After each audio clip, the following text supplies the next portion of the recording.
from our cluster in Kericho. And Oscar, the floor is yours.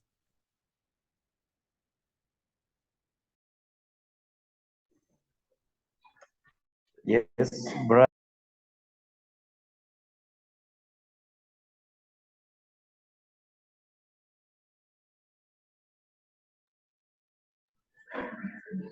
Yes, Brian. Yes, you're on, Oscar. Okay, thank you. So thank you, Brian, for the introduction. So as you've heard, my name is Oscar from Kericho, Kenya. I hope I hope I'm audible. Yes, can hear you well. We can hear Okay, you. thank you. So my name is Oscar from Kericho, Kenya, and I'm happy to be here to share some of the experiences and stories that I've come across in my work as a community on humanitarian volunteer. First of all, I really want to appreciate Aruka for always sharing encouragement and having such trainings and just moments to share and to learn from other clusters around the globe. So first of all, apologies. I was to share a PowerPoint presentation, but today we have been having a lot of power blackouts. So my office in the house has been out of power since morning after I had finished preparing it.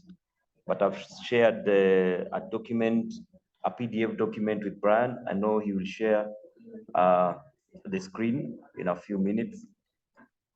But just to give us an overview of what I wanted to present is issues to do with sustainability, community sustainability projects.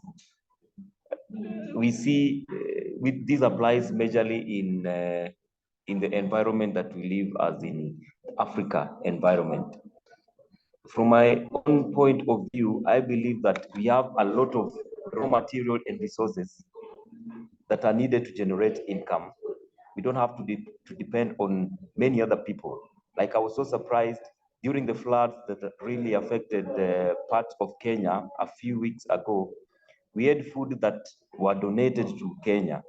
But now Kenya is very fertile. We have a lot of fertile places, but you see we have a lot of idle land that is still lying. It means that people have not really gone out of their way to try and improve their lives through farming, through the resources. Last few days, and I thought it best to come and share with you the projects and the sustainability projects that I've been part of, that I'm part of in our community. First of all, I'm also a Rotarian from the Rotary Club of Kericho, and I've really been coordinating with community leaders to make sure that we push the agenda of community sustainability projects. So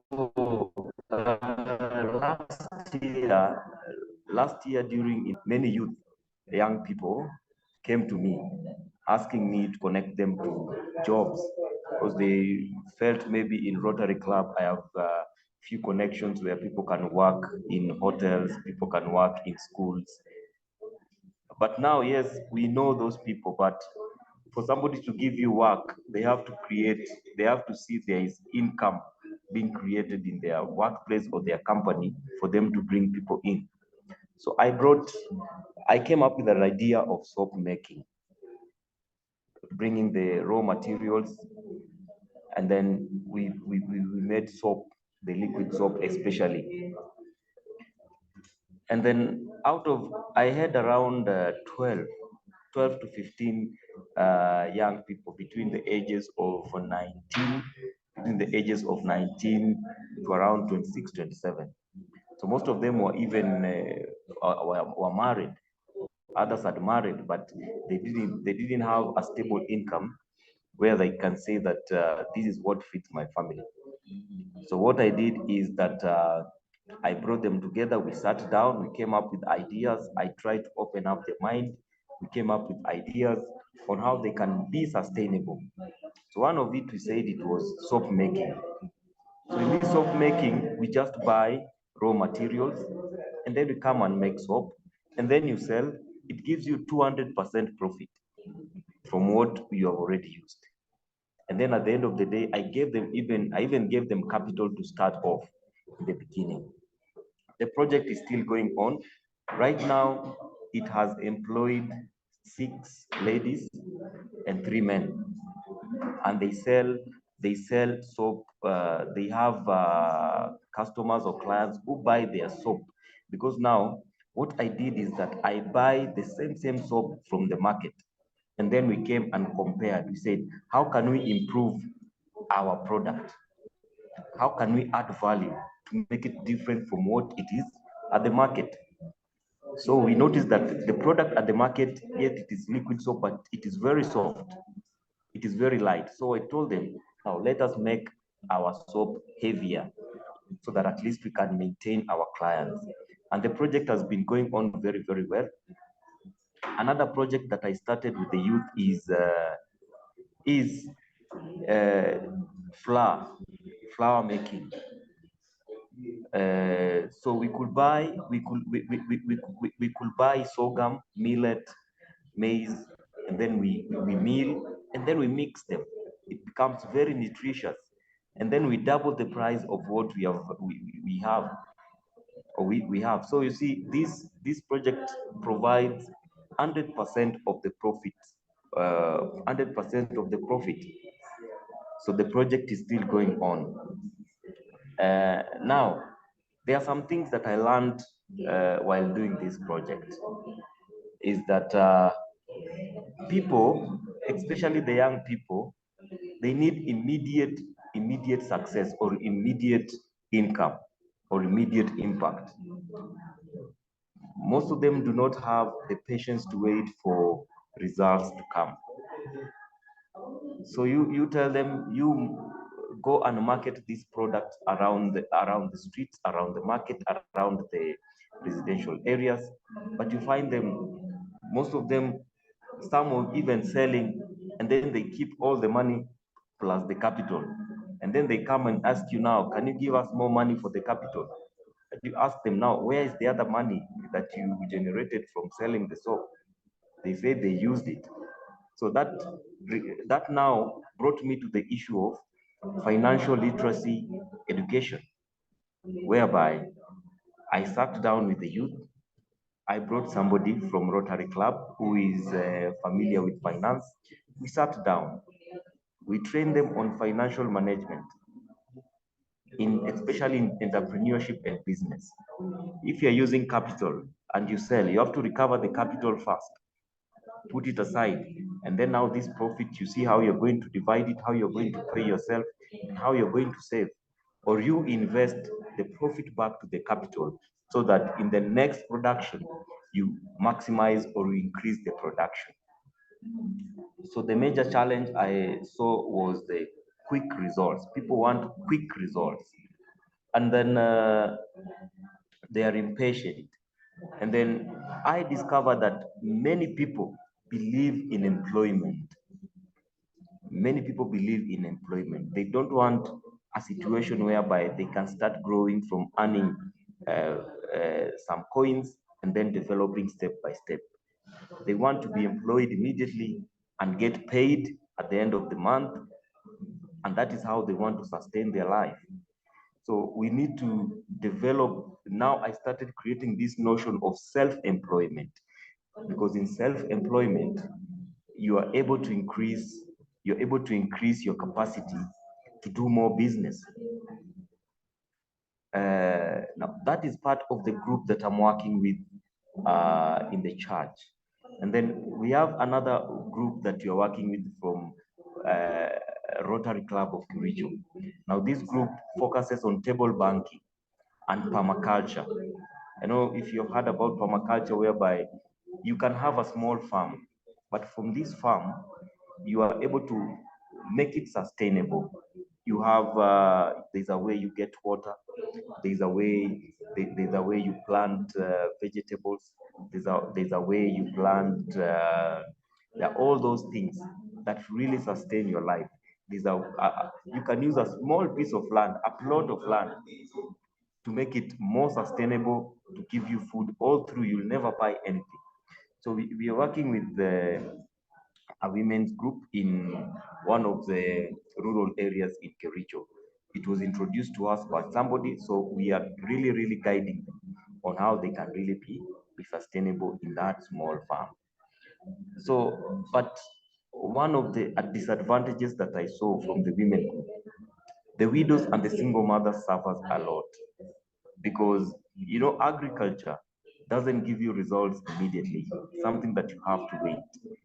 But if you continue waiting and you don't have somebody to provide something for you to eat with your children, it becomes very hard. So you find the rural mothers in the rural areas really suffer a lot. Sometimes you have to send them something to feed the kids. You have to send them something to feed the kids. And that is why we really encourage them to do table banking and grocery sales, whereby whatever they get from the farm, they can eat some, but others can be sold along the streets, or we bring them to town. So even happened that we have even contacted transport people and talk to them, share with them the situation of the mothers. So the moment they come to town, the fare that is used from the village to town is reduced by half, so that at least we can be able to help these mothers be sustainable as they continue to work on their projects. In all these activities that I'm really involved with, the youth and the mothers, I can say mothers are very patient and they are hardworking. Mothers are very patient and hardworking. Sometimes they will even go out of their way. You see improvement. The moment you visit them, you can see improvement. The moment you talk to them, they listen. The moment you go, you give them, you can give them money. They bought a chicken and they start rearing. They get eggs. They start feeding their kids. So, but dealing with the young people sometimes is an issue. Most of them are impatient. Most of them, they want immediate results in the communities that I'm working with. So I can now allow any time for question. I had a presentation, but unfortunately, I will just share it in the group for all of us to see. It has a lot of pictures for all of us to see what exactly we can do in our community. What I've really focused on is sustainability, because when you see data, Africa, especially sub-Saharan Africa, we provide a lot of raw materials for the world: agriculture, minerals, all that. But people are still languishing in poverty, because we have believed so much in terms of being given and receiving from outside, but we have not sat down and look at how we can really use the raw materials from our the resources that we have. There's a village that we went. They were crying. They don't have uh, a room for dispensary and clinic. They don't have a place that they don't have materials to build. But we asked them one thing: what if we use semi-permanent? Because people still live in semi-permanent houses. What if you build those clinics down in the village using semi-permanent, using mud, and it comes out very nicely? People will still live there. People will still go there as a clinic. So I think we should now strive to go towards sustainability, community projects that really are sustainable for the future. They can keep growing to the future. So thank you. I can open the space for questions and probably comments.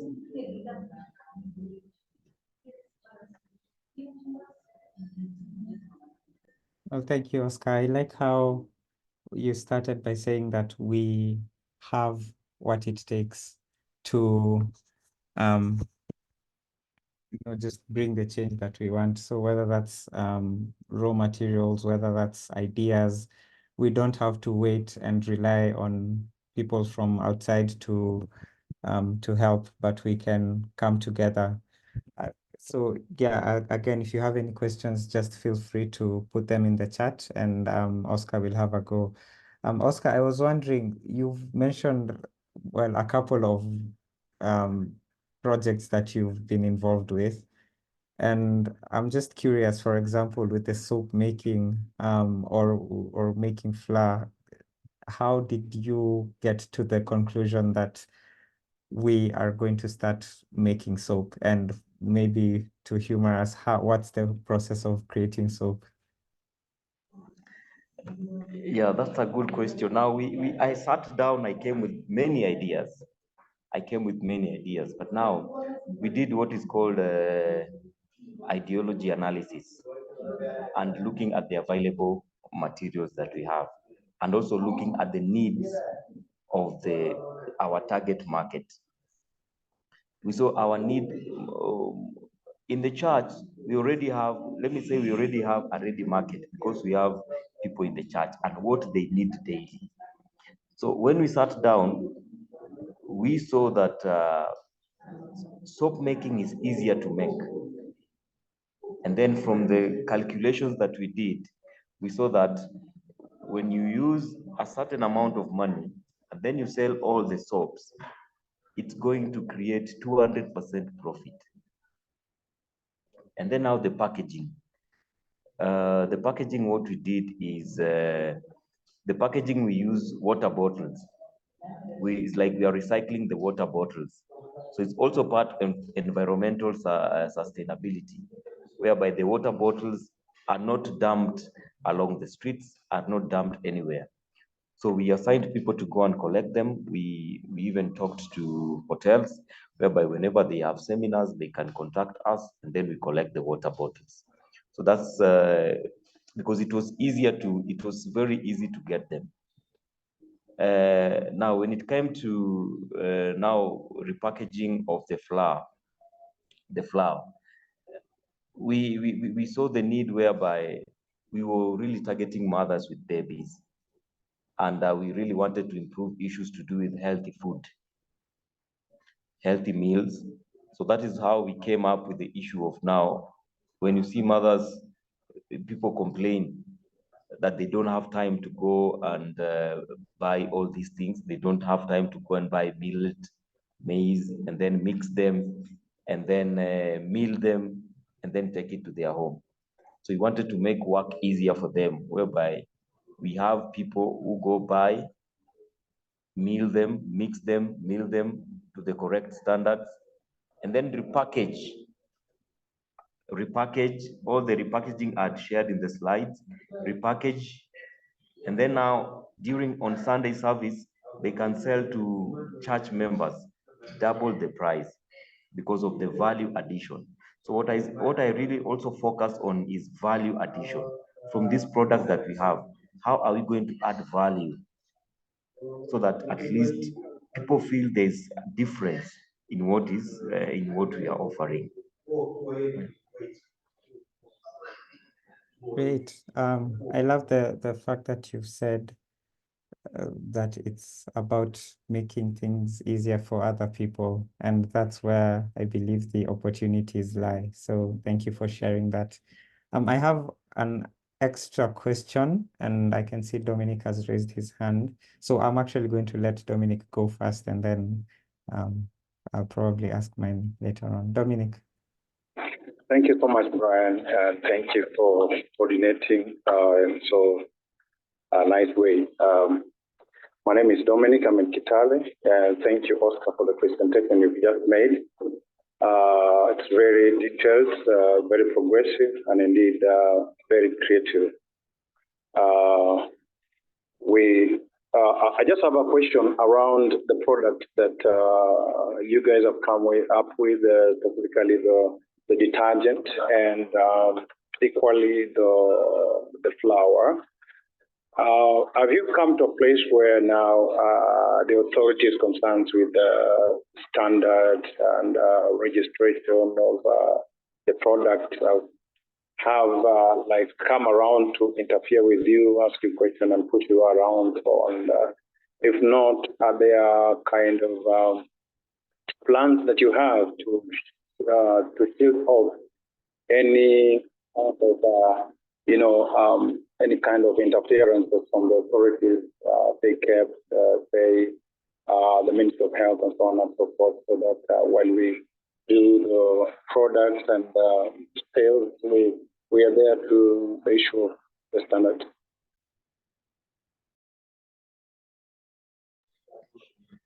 Thank you, Dominic, for that concern. Actually, that is one of the greatest concerns that we've been discussing about.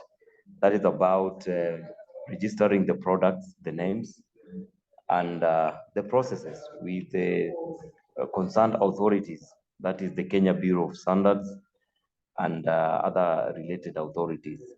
So what happened is that like flour is that we thought that we're going to minimize our market area into the church members, mostly church members only, because when it goes out there, it's going to bring, it's going to attract the authorities. But the process is ongoing, whereby, first of all, we have registered a name. We have registered a name that it's going to take care of the production of all the products that you're doing. After registration now, we have started the conversation with the relevant authorities, that is the Kenya Bureau of Standards. We have started the conversation and they are aware of the product that we are producing.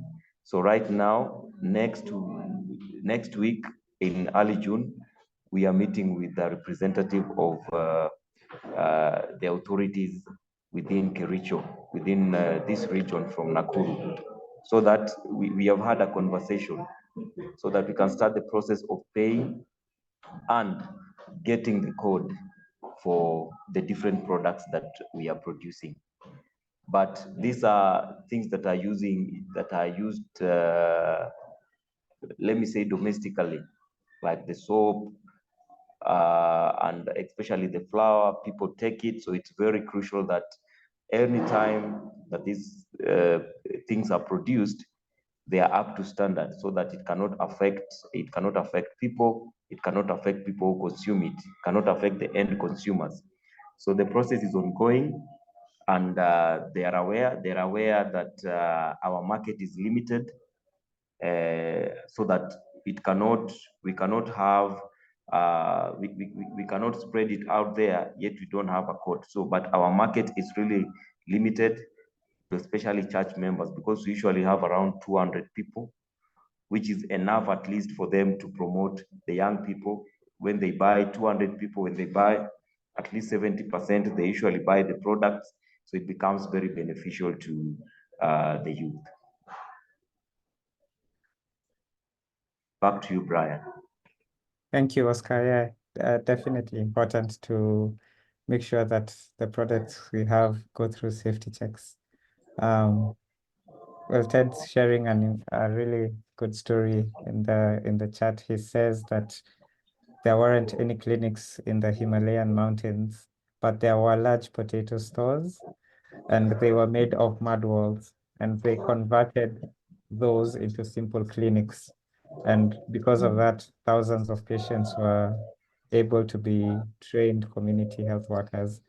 And that's just, sensitizing the point that we have opportunities all around us to make a difference. Yeah. Robbins, your hand is up. Yes, Brian, thank you so much for organizing this. My name is Robbins from Kenya, and I work with the Aruka Network. Yes, so I just wanted to give a comment. Naturally, okay, I might say naturally for most of us in Africa, sometimes maybe the kind of lifestyle we lead, especially in the village, crisis will always create innovation. And you'll find that a lot of times, unless you're very comfortable with your situation, you'll always try to look your surrounding and be creative to make something out of whatever little you can do. Because if you sit and the mentality of begging comes into you and you always just want to be begging and asking for help, then you cannot come out of your comfort zone and try to be innovative. I'm really impressed with what Oscar has mentioned, that they've created a ways of starting up some business ideas. Of course, I know with a lot of bureaucracy and a lot of procedures that are required by the government for you to really be stable as an industry, they are quite rigorous and quite long. But I just want to mention that for now, please let us just look at our surrounding and start from what we can get within our surrounding, locally available materials that can either you can add value to something or you can create something out of what is locally used. And just to add on top of what Oscar has mentioned, most of their uh, raw materials are found in the local markets, and these are also materials that have gone through the standards check by the government. Therefore, if you get them from there, it becomes minimal to explain a lot about the kind of materials you are using, because you are only getting what is available in the local market. Then you add value to it and resell it to the people. So it becomes very easy to start. But again, at the back of your mind, it's important to continue having this conversation with the authorities so that you don't find yourself on the wrong side of the law. Secondly, I wanted to mention that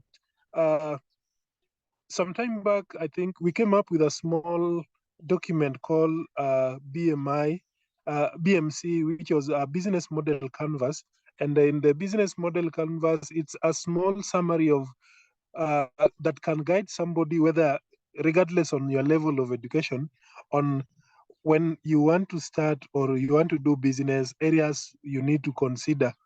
And some of the various areas are the key partners that you need to have with you, uh, the key activities, main activities that you'll be involved into, and then things like the cost of these items that you need, the key resources that will be used here, value proposition for the products you are going to launch into the market, and then customer relationship. It's important also to make people understand how to interact with their customers, or how to really make a sale. Uh, Making a sale is always very difficult, and unless you are convinced that you really want to make sure that you want to really make a sale, sometimes people end up giving up, because convincing, if you don't have the convincing power, becomes very difficult.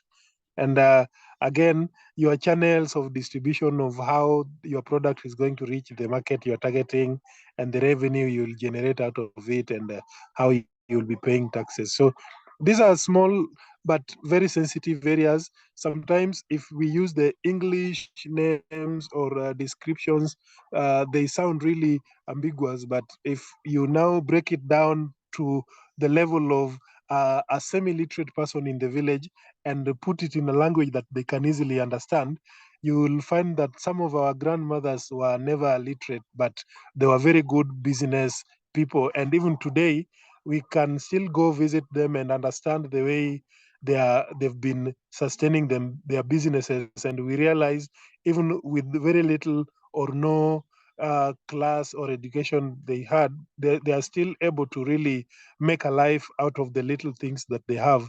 And several institutions today are trying to put their hands into income generating projects that can help them remain self-reliant or self-sustainable, or even just providing some basics for themselves, because the donor funding is becoming more competitive, and the donors are also reducing, and their resources are also reducing. And therefore, it is a good to have this conversation of how then do we remain self-sustainable or self-reliant in everything that we do, or in at least in any bit of whatever we are working on. Thank you so much for listening to me. Back to you, Brian. Thanks, Robbins. Definitely. And just to note that after the call, we'll share the business model canvas. I think that's a good point to begin conversations about beginning projects. So do be on the lookout for that. Hello. Hi, homies. I was Yes. just about to introduce you. Yeah, no problem. My video has a problem. I don't think why. Do you see me? No, we are not able to see you, I don't know the fortunately. problem. That's a shame. We'd have loved to see your smiling face. Yes. But homies, if you're able to, I think I can give the floor back to you, and you can share whatever you had in mind. I know you have lots of stories about income generating projects. You've Yeah. done a couple of things in the past, so we'd love to hear some of Yes. of the knowledge and wisdom that you have to share with us. Welcome. Okay. Yeah. Good afternoon to everyone.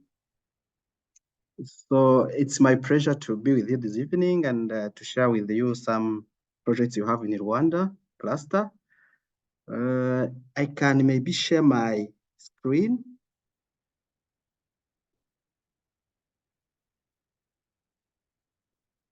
Do you see my screen?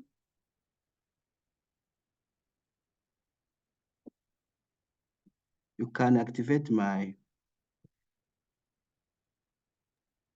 Wait, let me have a look. Okay. Yeah. It should be enabled. You can have a go again. Okay. Yeah. Do you see it? Yes, we can. Okay, thank you so much. Yeah, it's a small presentation I prepared about our cluster. Remember, I shared with you last time the project of piglets. The project we started with there is about 2 years ago, and it gives many profits to teen mothers. The project is a part of the broader effort to improve health and well-being in vulnerable communities through collaborative local initiatives. As you know, the Aruka network is there to help our community to look for the solutions to help them so that they can get out of the poverty of the thinking. In that case, we selected within our cluster, we selected the pig projects.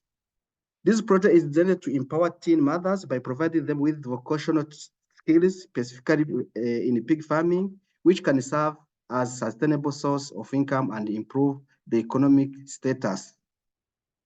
We started with the 4 pigs. Now, maybe the number, we share the numbers with my colleagues. Now we had 20 piglets. We gave them out to other teen mothers, and the teen mothers gave them out to other teen mothers. We have now 62 teen mothers who are beneficial of these projects. It is a wonderful one. The problem is some of them, they sell out, they have sold them because they didn't have enough income or enough food for them. This is a challenge.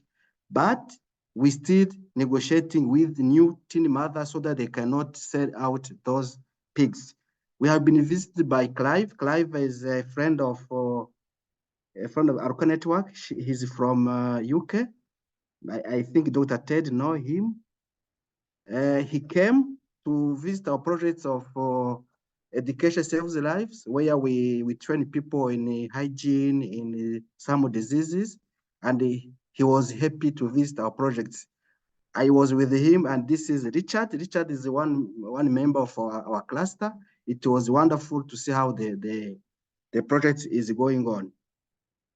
The good aspect of the projects, there is economic empowerment. As you know, pigs, they give birth to many piglets. And if you give one pig to one family, if they give like 10 piglets, he's able to sell out 5 of them and give out 5 the remaining. So that, and after 2 times, the pig remain for herself forever. Because as we see, you cannot keep all pigs. No, it cannot be possible for us. So they manage themselves. They sell out so that they can get income. They can pay the school fees for the children. They can pay for food. They can change their lives through that project. By learning pig farming, teen mothers gain practical skills that can help them generate income. This economic empowerment is crucial for their independence and long-term financial sustainability. There's community support, as you know. The project operates within a local cluster model, which fosters a supportive community environment. This model brings together local leaders and members to share resources, training, and support in enhancing the project sustainability and effectiveness. We include local leaders so that they know what we do as we change the lives of those teen mothers. There is also holistic development. Besides vocational training, the project often includes elements of personal development, such as building self-esteem and social skills. This holistic approach helps participants improve various aspects of their lives, not just the economic situation, but also their livelihood. There is a challenge. As you know, any projects in our community, they face some challenges. The resource limitation, because those teen mothers, they are poor. Sometimes when you give them the pigs, they sell out without knowing it, but there is a coordination. There is some leader, a leader who manage how they receive the pigs. The resource limitation, security sufficiency resources such as funding, training materials, and ongoing support can be challenging. Sustainable funding is essential to maintain the quality and reach of the projects. We have also requested to buy a plot to grow the project, because once the projects are given out to those families, we started with the what can I say, where we kept those first pigs, but we request to have a big plot so that we can manage them and have good reports of what is doing there. We have requested everywhere to be supported, but we still waiting projects to get any support. There is also social stigma. Teen mothers often face significant social stigma, which can impact their participation and success in the program. Efforts to address and reduce stigma are necessary to ensure those young women can fully benefit from the initiatives. There is also market access. A good thing here, market access is not a problem now, but sometimes they don't know where to sell, because there is the slaughter centers which are built everywhere. To take out those pigs to that slaughter centers, it's a problem. So we help them to sort out that problem. And at the end, the Aruka Network Pigs Project for Teen Mother is a promising initiative that leverages local strengths and a community collaboration to provide meaningful opportunity for young mothers, despite facing common challenges associated with resource allocation and social dynamics. So for more information, maybe we are going to have an article which we will share on our website and for our website. I am preparing for the article. I will share with it in 1 week or 2. Thank you so much. If you have some questions, I am there to respond. And we give you some critics from Aruka cluster. Some, they have not been active. As you know, clusters after COVID, some members, they left. We want to recruit new ones, but we still see how well we can do it. Thank you.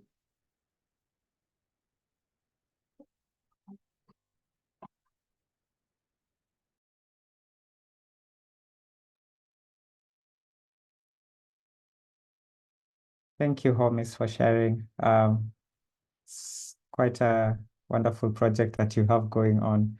So at this point, I'll just open it up for questions. It's really interesting that, Homies, what you started with 4 pigs has grown, and you've reached out to almost 60 teen mothers.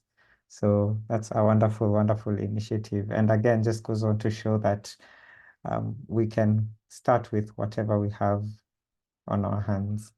So at this point, I'll just open it up to any questions. You can unmute yourself, raise your hand, and send any questions to either Homis or Oscar.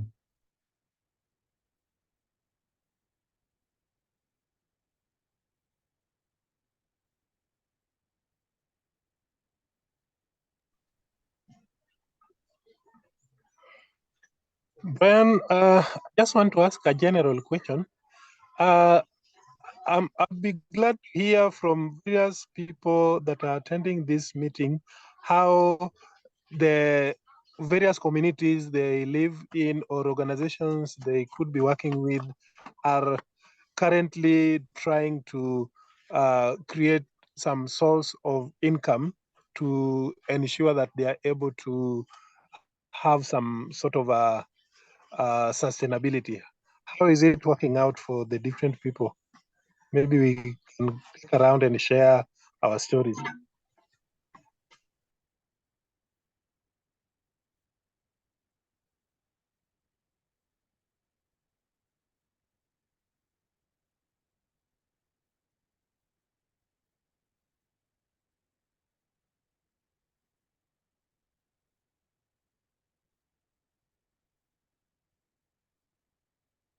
I don't know if either Dominic has anything to share about what he's seen in his community, but maybe Robbins, you can share something briefly about what you've seen happening in your community to kick us off.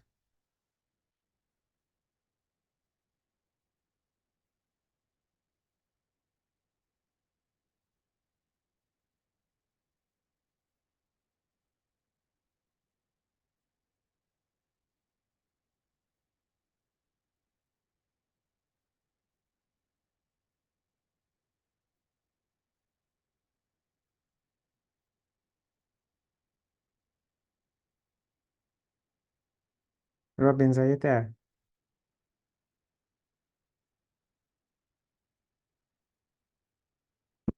Okay.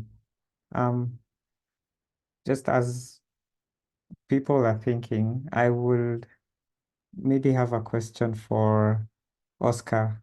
So Oscar, I don't know if you're there, but I Yes, wanted I'm to there. ask, well, you said that the biggest challenge, and I think Homis also alluded to something of the same sort. The biggest problem is that people are very impatient. That's what you said. We want immediate impact. We want, if we start something, then we want the returns almost immediately. And that's presumably a challenge that you have encountered. And I don't know, Oscar, if you're able to share maybe how you've been able to work around that challenge with some of the people that you work with. Okay, most of the people that I work with that notion or that issue whereby they want uh, quick success or immediate impact from the project that you've been doing, I can say that one thing is to talk to them, take them through the process of that project. Like, this is where we give them incentives or we share with them the profits after some times, not immediately. For example, we tell them, even if you are working or at somebody's company, you are paid at the end of the month. That is after 30 days. You don't ask for your payment every day. So what we work with them is that we take them through the process of that project. And then we tell them, we are going to pay, because we usually pay them after 2 weeks. After we have sold all the soaps for 2 weeks, money is sent to one account. We've already opened an account. Money is sent to one account. And then before payment, we analyze, we reconcile all the payments and all the people who are selling soap to make sure that all the money that has been sent to the account. And then from there now is when now we divide the profits, and then we loop back part of the profit into the capital to increase the market area or to increase the production, depending on the existing market that has been found. So one thing is to talk to them. We make them understand that this is a process, because some leave, and then when they see you are paying people, they want to come back. And then especially the mothers who are at the village, they have farms, but they want something that can be paid per day, like on a daily basis. So we talk to them, when you do this farming, when you divide your farm, one place you put tomatoes, kales, vegetables, and all other things. It will take a minimum of 3 months for you to start reaping the fruits of that farm. So what we do is to talk to them. And then for those people like farming who can't really wait, we tell them now, if you want to sell groceries along the road, you need to buy from a ready market, from the ready producers, and then resell it. You buy and resell it, at least you increase the price to make a profit before you start reselling from your own farm. So it's a challenge, but we usually talk to them. We usually really talk to them, and some of them have got them some jobs somewhere that they can really sustain themselves, but they still continue with the same project. Mm.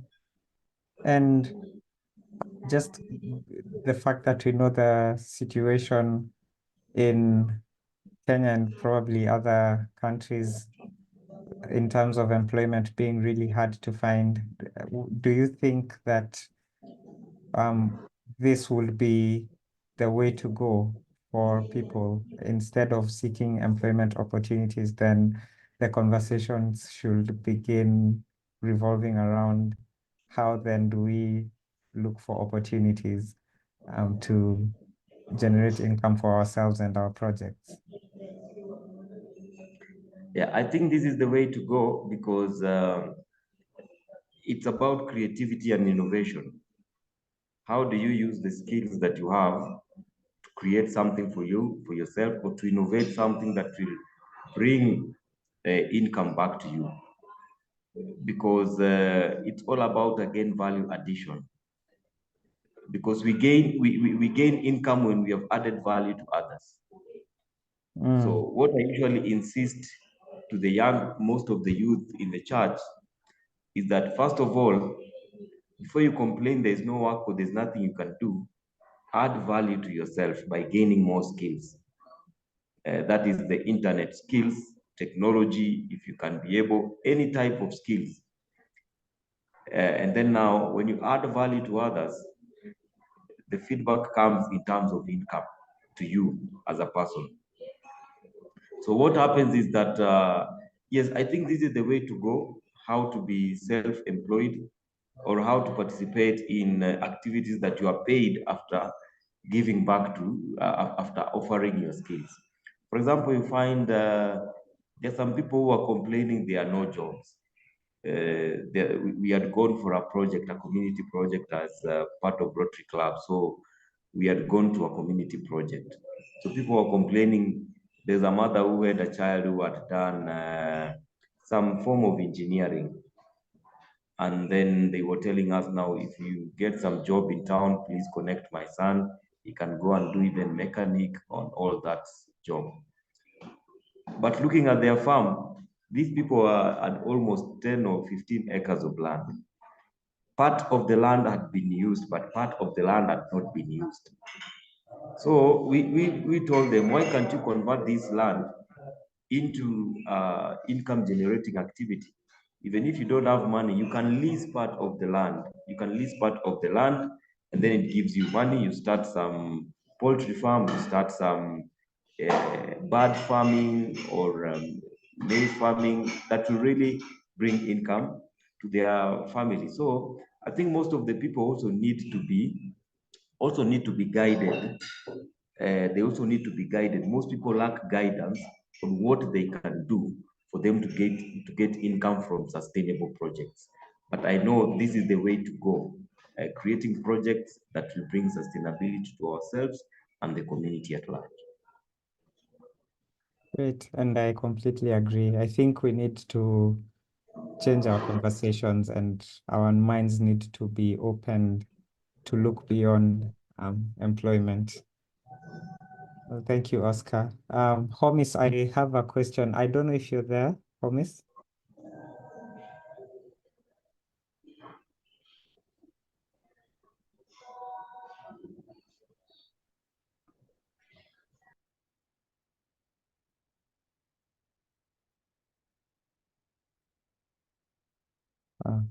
He's probably not there.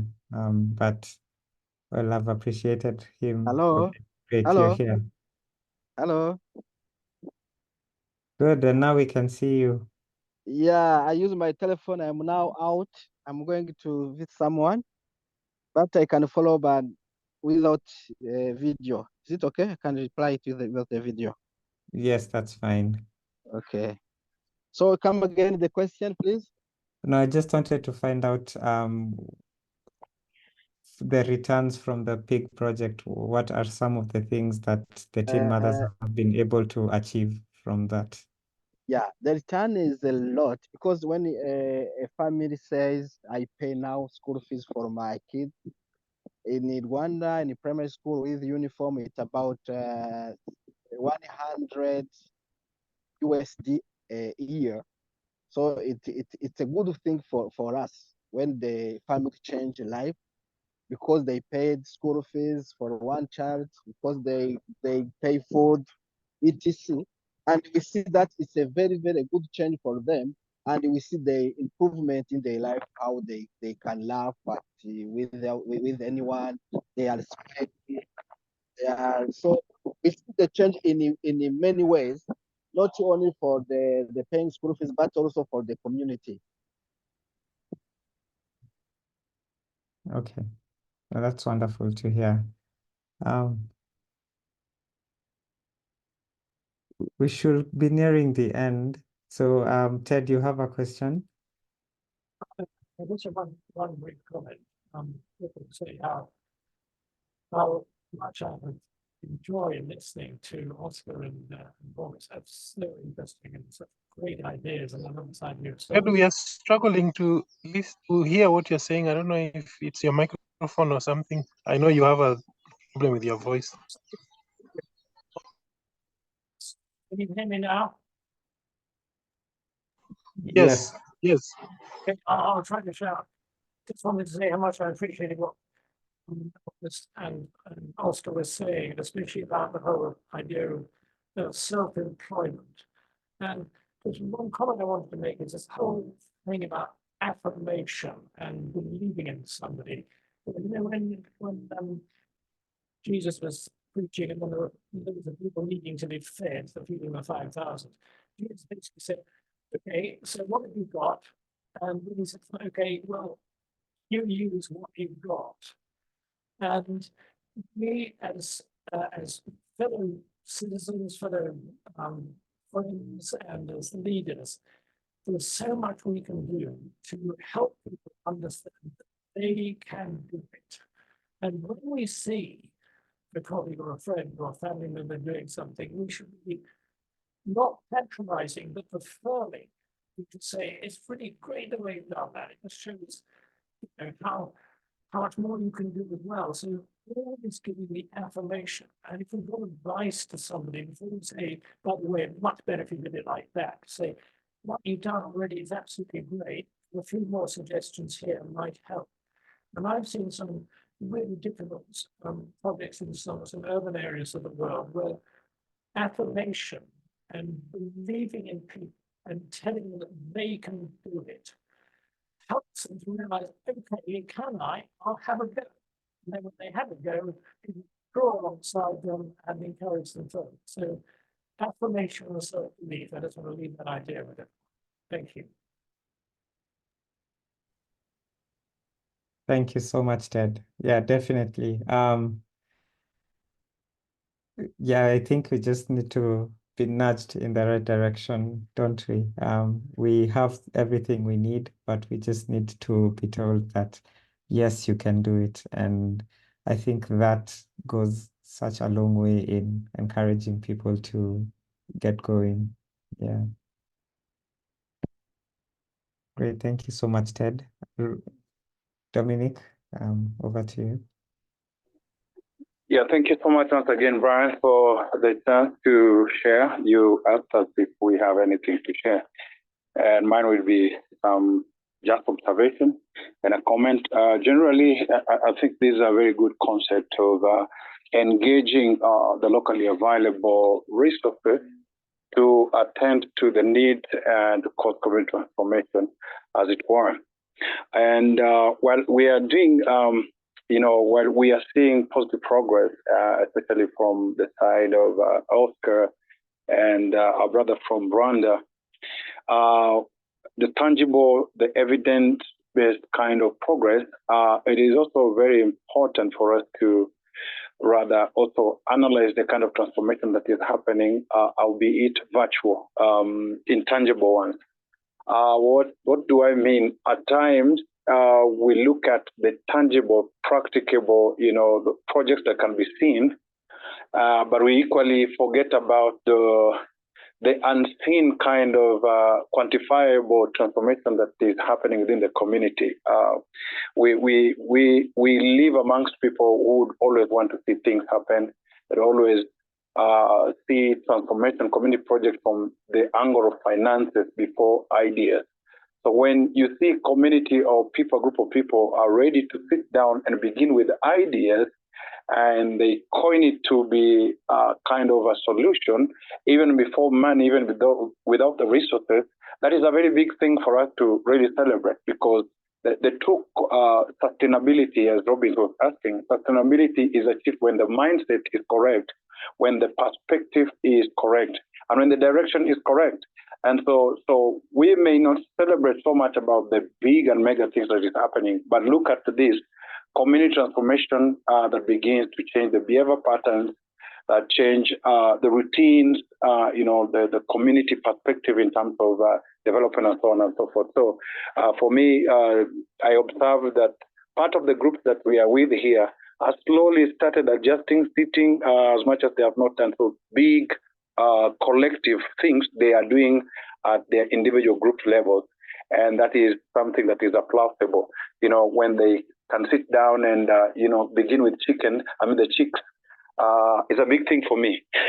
When they begin to think of, hatching, eggs into a project, that's a big thing, as much as they have not attained so much. But for me, them sitting down to agree that, okay, let's begin with an idea, not resources first, is a big thing for me. Thank you. Yeah, thank you for the insights, Dominic. Definitely. It's always a big thing. And yeah, I think from the conversations that we're having, we need to continue having these conversations. We need to continue spurring each other that there are ways that we can sustain our communities, and the resources are within us. So just wanted to say thank you to each and every one of us for joining today. This recording will be made available to you and to other people, just so that they can also be in the same space that we've been this evening or afternoon, depending on where you are. But with that said, I just wanted to say thank you to Oscar and to Homis for your presentations, for your insights, and for letting us know that this can be done. And hopefully we'll have more conversations in the future. So just wanted to say thank you and enjoy the